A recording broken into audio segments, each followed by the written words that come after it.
దీన్ని war one side ఎట్లా అంటారండి? 85 నుంచి 90% గెలిస్తే వార్ వన్ సైడ్. కార్పొరేషన్లు ఎన్ని ఉన్నాయి? నిజామాబాద్లో గెలిచిర్రా, కరీంనగర్లో గెలిచిర్రా, మహబూబ్ నగర్లో గెలిచిర్రా, కొత్తగూడెంలో గెలిచిర్రా, ఒకటి నల్గొండలో గెలిచిర్రు, రెండోది రామగుండం గెలిచిర్రు, మూడోది మంచిర్యాల కూడా గుడిలో మెల్ల. ఏ కార్పొరేషన్ మీరు గెలిచిర్రు?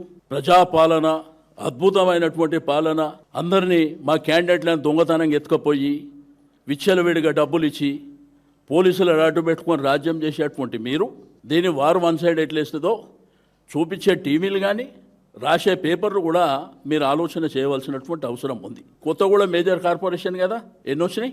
20 వచ్చినాయి కాంగ్రెస్కి. అక్కడ వాళ్ళకంటే సిపిఐకి 25 వచ్చినాయి, మాకు 9-10 వచ్చినాయి. కాబట్టి ఒళ్ళు దగ్గర పెట్టుకొని మీ ప్రభుత్వం పరిపాలన చేసి ప్రజల మన్ననాలు పొందాలి. బట్ ప్రజల అకౌంట్ ఎట్లుంటుందంటే అసెంబ్లీ ఎలక్షన్స్ వరకు మీ పాపాలనన్నీ వాళ్ళ కడుపులో దాచుకుంటారు. అసెంబ్లీ ఎలక్షన్ వచ్చినప్పుడు మాత్రం మీ పాపాలనన్నీ కడిగేటువంటి పరిస్థితి వస్తుందని చెప్పి నేను ఈ సందర్భంగా